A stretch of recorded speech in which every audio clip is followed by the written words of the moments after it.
All right. Hi, everyone. First, I just wanted to say how impressed I was with all the final projects that I've seen everyone doing so far. It's incredible. You guys are all so talented. Um, and then I actually, for my final project, I was working on it throughout the semester. I got the idea early in the semester, and I've been working on it with other classes as well. So mine still kind of fits with the typical and original final project where I look at different aspects of drama and kind of dove deeper into that.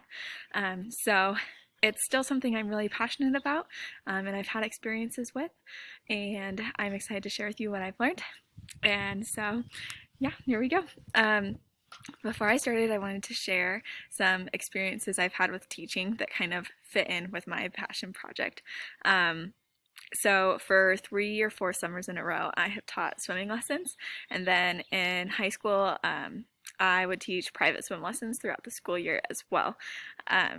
And the one thing I love about teaching swimming lessons and just teaching in general is that there's always a funny story that you can share from it. Once in when I was teaching swimming lessons, I taught a private lesson to a boy. He was about 5, and his name was Brody. And and it was winter time, and I had just changed from my jeans into my swimsuit. And we got in the pool, and we're sitting on the stairs practicing our kicks. And he put his hand on my leg, and he said, "You have hot legs." And it was so funny. And his mom was like, "What did he just say?" and and like it was totally innocent. He was like 5 and just said the first thing that came to his mind, but it was so funny. Another student that I'll never forget, and he's had a really big impact on me and my teaching and this project, was a student named Mikey. I taught Mikey swimming lessons for I think like 3 summers in a row. He was in the group swimming lessons, and there was a daycare that would come, and they would bring all the kids, and we would teach those kids from the daycare. So Mikey was in first grade with a lot of his other peers. And he was a real challenge. He was just all over the place. He wouldn't follow the pool rules. He wouldn't stay on the wall where I need him to be so I can keep an eye on him. He'd just wander throughout the pool, and I'd have to go get him. So he spent a lot of time sitting on the wall so that I could make sure he was staying safe during swimming lessons. But he was actually, despite the behavior challenges, he was actually a really good swimmer, and I'd use him a lot for examples with his peers because he just caught on to the swimming aspects a lot faster than they did.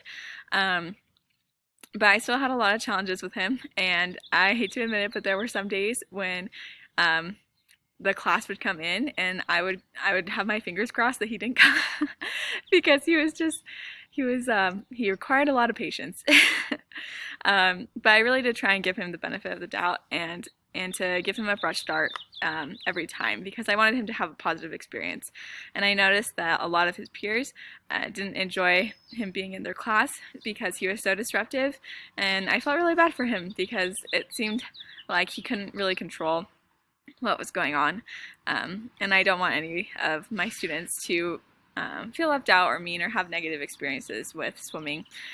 So one day his daycare teacher came to me before class and told me that Mikey had forgotten to take his medication that morning, and I might have more misbehavior challenges than normal. And I was like, more? Like, I didn't think he could be worse than he already is, but sure enough, he was. And it was crazy.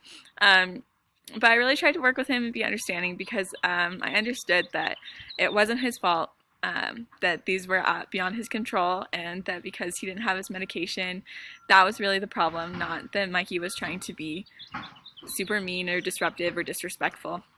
And unfortunately, his teacher ended up pulling him out of the lesson, and he actually didn't come back to swimming lessons for the rest of the summer. And I felt really bad about that. I felt like I had kind of failed Mikey because he wasn't able to continue swimming, and I didn't help him enough with his behavior issues. And I think that really damaged his relationship with his peers as well.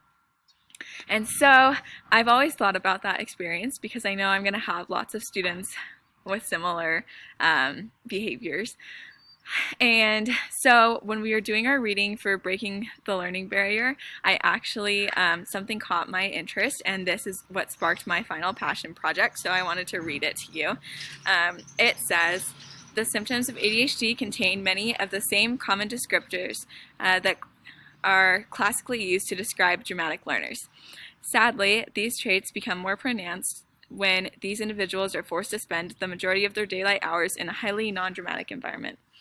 And that really piqued my interest because as I thought about my experience with Mikey, I thought maybe that was the reason, partly at least, why Mikey was so unsuccessful in my class was because I wasn't providing enough stimulus during his lesson, and so he created his own, and he needed a more dramatic environment, possibly. And so I decided to do research on how dramatic activities can help students with ADHD, because while I don't know if that is what Mikey had, he had a lot of the similar symptoms of ADHD. And when I first did this research, I found some startling statistics that made me kind of sad. First, I found out that about 5% of children have ADHD, which is actually a huge amount, and that means that we're all going to have to deal with students with ADHD during our teaching careers, and likely multiple. And then I also found out that of those students, about 30% of them don't respond well to medication, just like how Mikey still had misbehavior issues even when he was taking medication. A lot of students will still have problems, and I think that it's our responsibility as teachers to try and help them when the medication falls short. And then, just like Mikey's peers weren't super happy about having him in the class, I also found that one study found that 57.7% of students with ADHD report either being bullied, having bullied other people, or both, compared to 13% in their control group. And that was really the kicker for me, that these students were probably not having positive peer relationships and positive experiences in their school. And so I decided to really dive into my research and find out how I could help these students. And it was interesting because I actually found a lot of great studies that showed how dramatic activities help these students with ADHD. One talked about how telling fairy tales really helps students with ADHD because it makes them use perspective taking and control their behaviors as they act out and tell these fairy tales. And so I thought that was really interesting. I found articles that talked about how this aligns with Vygotsky's theory of engaging with your environment and exploring different environments through dramatic activities. And so I wanted to show you a little bit about what my research was like. And for another class, we had to write a research paper. So I ended up writing a paper all about this. And that's kind of what stemmed my research as well. So I wanted to kind of show you the process that I went through and kind of the things that I found while I was doing my research project. So let me go over here. So what I did first is I started out by reading the articles and taking a lot of notes on them. And so I recorded those notes here, and you can kind of see there were lots of quotes about interesting information, and I bolded the ones that I knew I wanted to use in my paper. And so these are some of my sources. And there were actually, I was surprised by how much research has been done in this, and that there really is positive experiences that students can have through using drama. This one in particular talked about how you can use drama as therapy, and that by visualizing calming scenarios, children can have techniques to reduce their energy and not get so focused on their surroundings, and reduce some of those symptoms of ADHD. So I thought that was super interesting. And then I wanted to show you just my final project. So this was my paper that I wrote for my English class on this subject. And I was really proud of it. I did a lot of work on it. So you can see also, I can show you my sources here. I looked at a lot of different studies. So that was a really big education. And then for my project in that class also we had to do a presentation, and so I compiled the basics of the information in this PowerPoint, which I can upload to Learning Suite as well if any of you guys are interested, or if any of you guys have parents that come up to you and ask you why you use dramatic activities in your class.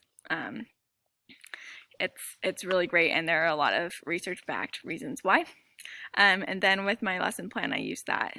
Also, I had this in mind, students with ADHD in mind, and I posted it already for that project. So if you want, it's there for a resource for you as well. But I did a lot of perspective taking in that lesson to help students become aware of their emotions and their behaviors and the behaviors of others and how that impacts those around them. So that was my final project, and hopefully it was as interesting for you guys as it was for me. I've learned a lot, and I feel like I can be a better teacher because of what I've learned.